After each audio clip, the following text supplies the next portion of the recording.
things are popping here at NV Kids. Stay tuned.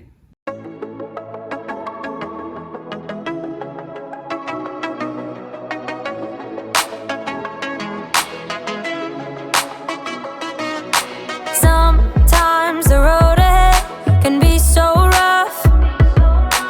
You are the reason why I don't give up. 'Cause even when it's hard to see, I still believe.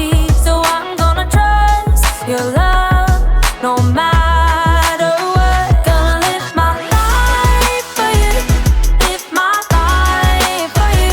Whenever I'm walking, talking, and everything I say and do. Gonna live my life for you, live my life for you. Wherever I'm going, you will go with me too. Gonna live my life for you, gonna live my life for you, Sometimes the road ahead can be so rough. You are the reason why I don't give up. 'Cause even when it's hard to see, I still believe. So I'm gonna trust your love no matter what. Gonna live my life for you, live my life for you. Whenever I'm walking, talking, and everything I say and do.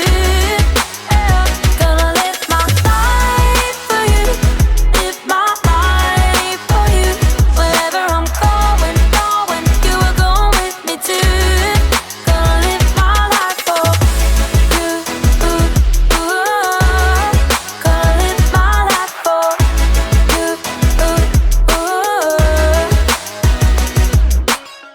When I'm weak, I know you're strong.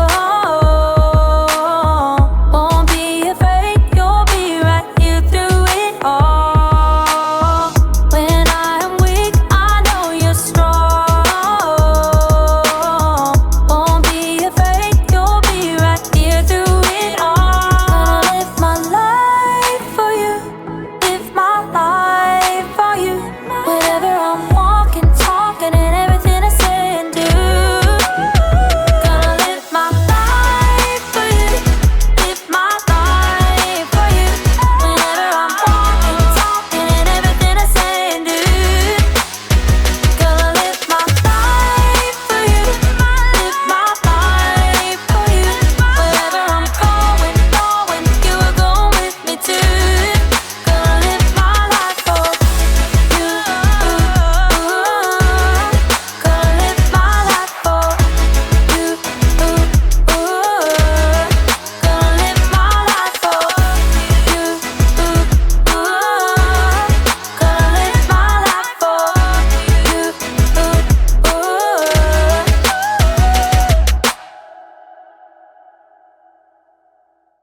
Want to make some popcorn? Popcorn! Popcorn. Okay, have you ever made it out of one of these wonderful machines? No, but I know how to do it. You just open this up. What are you doing? No, I will show you. You take a lid and you take a scooper and you do a little bit. You only need like something like this. That's all it is. Just a little measuring cup. And then you That's just, all. That's, well, I don't know. that's Rachel not told me to enough. do it like this. So it's whatever. So you pour it in like that. It's fine. And you put it like this and make sure you put the lid on the popcorn. Okay. And then you turn on the button. Bam. There you go. I need way more popcorn than that. She has no idea what she's talking about. That's definitely not enough. More! Why isn't it working? Hello? I want my popcorn.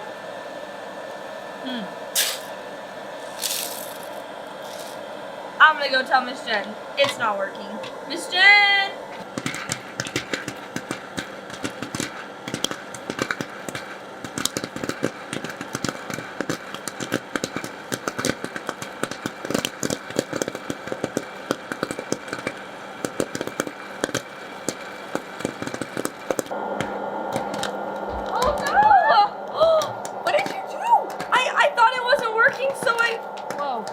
it off. Ah. Whew, it smells good, but it kind of smells burnt. And all that little tiny scoop I gave you? That's a lot. I got kind of We're impatient. still popping. Does this fit? I know you said I only needed that much to fill this up, but I thought I would need more, and so I put more in there. But then it wasn't working, so I went to go get you. But This kind of cost us because we don't really have a right kind of bucket for all of this, and I'm not going to eat off the table. This is our craft table. So I can't have popcorn? No, we can make it work. It's kind of hot. Here, It's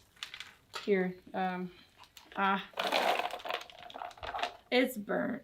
the bottom, yeah. And there's still kernels. I put too much in there. Yeah. I'm sorry. Well, I'll be more patient next time. That's on the craft table. It did Good? taste kind of dirty. Like glue?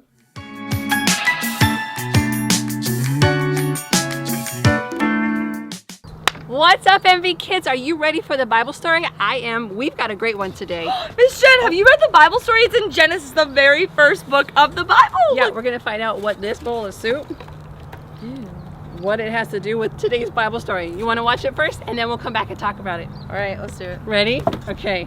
Lights, camera, action. The Bible. It's 66 books of history, stories, letters, and poetry that fit together to form God's one big story. The epic adventure of how He created us and loves us so much that He made a way to rescue us. As we travel through the Bible, from Genesis to Revelation, we discover people who met God and found their lives changed forever. Now, for an amazing story inspired by the book of Genesis. Chapter 25, verses 24 through 34. When Abraham's son Isaac grew up, he married a girl named Rebekah. But it didn't seem as though they'd be able to have children.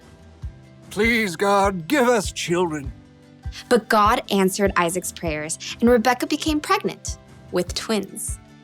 Isaac, I'm pretty sure they're having a wrestling match in here. Oh, definitely boys. Rebekah asked God about the struggle she could feel. He told her, 2 nations are in your body. One nation will be stronger than the other. The older son will serve the younger one. when it was time for the babies to be born, they came out fighting. Esau was born first. He came out with a strong set of lungs and a head full of red hair. His brother Jacob was born moments later, still holding on to Esau's heel. How on earth did he manage that? The brothers shared the same birthday, but as they grew, that was about the only thing they had in common. Esau loved to roam far out into the wilderness. I would walk 500 miles and I would walk 500 more. Jacob preferred the comforts of home. The sun is so hot. I'll just take a little nap in the tent. Esau loved to hunt wild animals. That is one excellent wildebeest. Jacob preferred a different type of hunting. Not you, not you. Ha! The perfect ripe honeydew melon. One fine morning, Esau headed out into the wilds in search of adventure and some nice, juicy venison. I'll feast tonight. But Esau went all morning without spotting a single rabbit. Ugh, should have packed a lunch. In the afternoon, he tracked a deer for hours, but he missed his chance as the deer sprang away. Ah! At last, Esau headed for home, defeated. He was tired and irritated and so hungry he could eat an entire woolly mammoth.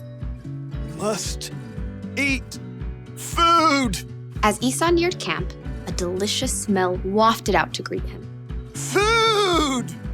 Jacob had been home all day, resting and plucking his favorite herbs from his garden. A little coriander, some dill. As evening approached, Jacob used his savory herbs to whip up a tasty red lentil stew and a batch of fresh, buttery bread. This will crisp up nicely on the hot stones. By the time Esau had arrived in camp, Jacob's stew was simmered to perfection, and the bread was hot and crusty. Food! Food! Esau lunged for the stew cauldron, ready to grab a bowl, but Jacob blocked his path. Not so fast. Step aside, I'm hungry. Clearly. Just let me have some of that red stew. Certainly. Esau tried to dive for the stew pot again. Just one itty-bitty thing. What? Well, first, give me the rights that belong to you as the oldest son. Esau spent more time listening to his stomach than his brain. So in that moment, his stomach won out. Look, I'm dying of hunger. If I die, those rights are pointless anyway. Now give me that stew. Esau sprang forward once more.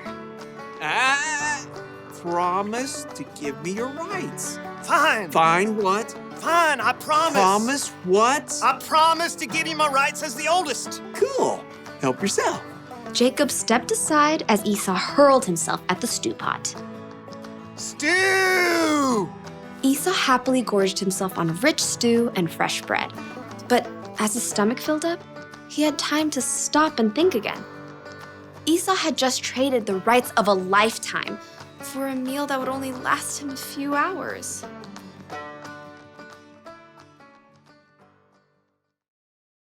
Good story, right? All right, let's recap. Okay. Isaac and Rebecca prayed for babies, and they found out they were having twins. Rebecca had 2 boys. The oldest was Esau, and the youngest was Jacob. Well, Esau was a hunter, and Jacob, he liked to cook stew. He grew up, and he cooked stew, and he liked to hang out at the house, and Esau would hunt. And one day, Esau went out and hunted for the whole day, and he didn't eat anything. He was so hungry when he got back home, and Jacob was making and stirring up some stew, and they called it red stew. Well, Esau saw the stew, and he said, "Give me some of that stew." And Jacob said, "Not so fast. You want this stew, but I want your birthright, because you're the firstborn. That means you get all the privileges, but I'm the secondborn. I'm the youngest twin, and I don't get any privileges. But if I let you have the stew that I made, then I get all the privileges, and you don't get them anymore. You get to have the stew, though. I know you're so hungry." You know what Esau said?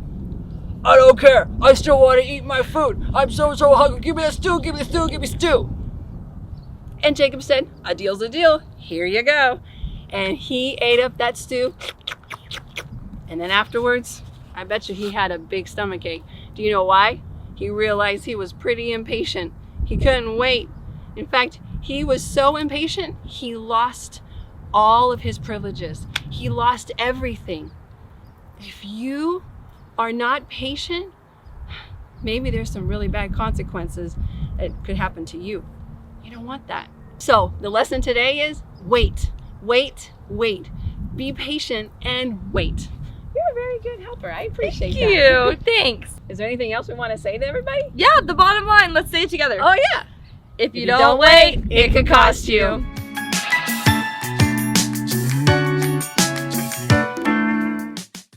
It's almost Slushy Friday. It's my favorite day. Me and my friends, we meet and we drink slushies on a Friday. There's only 3 days left. See? 1, 2, 3 days till Slushy Friday. And slushies are only $1. I've saved up my $1 all week and I'm so excited. Are you excited, Batman? Yeah, we're excited. I can't wait. Slushy Friday.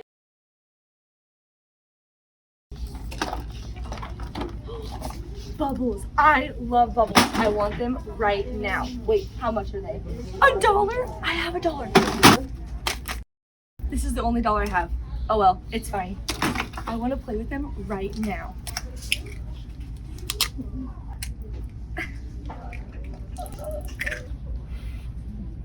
Why isn't it working? I want the bubbles now.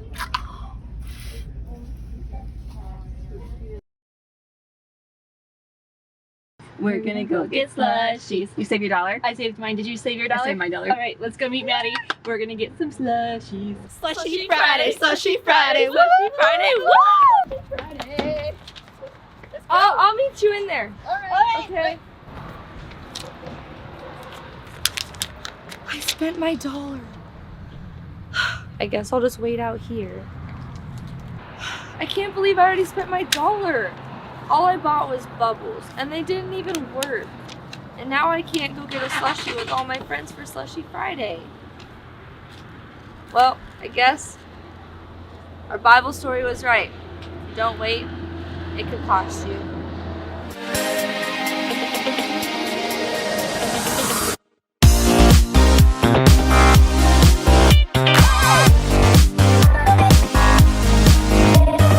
Maddie, Where were you? where were you? We were waiting and waiting. Look, I got my slushie. I got my slushie. Where's yours? I spent my $1. I was in the store and there was this big thing of bubbles and I really wanted them. And so I used my $1. You used your slushie money? Yeah. Aw. Wasn't worth it. Will you have slushie money for next week? Okay. All right, well, let's save it. Don't spend Yeah, it. don't spend it. We're going to save and wait till You can have next slushie Friday. every Friday if we save our money. Really? Yeah, you have to wait though. Yeah. I definitely think I learned a lesson on patience today. Yeah. I should have waited. Well, I really enjoyed today's lesson. Didn't you like it? Today's lesson on waiting for something. And sometimes if you don't wait and you're not patient, it could cost you. Just like how I learned not to be impatient with popcorn. So did Miss Maddie. First of all, I need to learn how to pop popcorn. So that's lesson number 1. And second, wait for the popcorn to finish popping. Know how to do the right measurements. And then Esau, that was a good story too, huh? He did not wait. He could have waited and he wouldn't have had such a bad consequence, but he didn't wait. And the consequence was terrible. Oh, I feel so bad for him. Well, you guys can read those Bible stories and remember our Bible verse, our donut Bible verse. Let's check it out again. Here it is. Wait for the Lord. Be strong and do not lose hope. Wait for the Lord. Proverbs 27:14. I hope you have a great night. See you next time. Bye.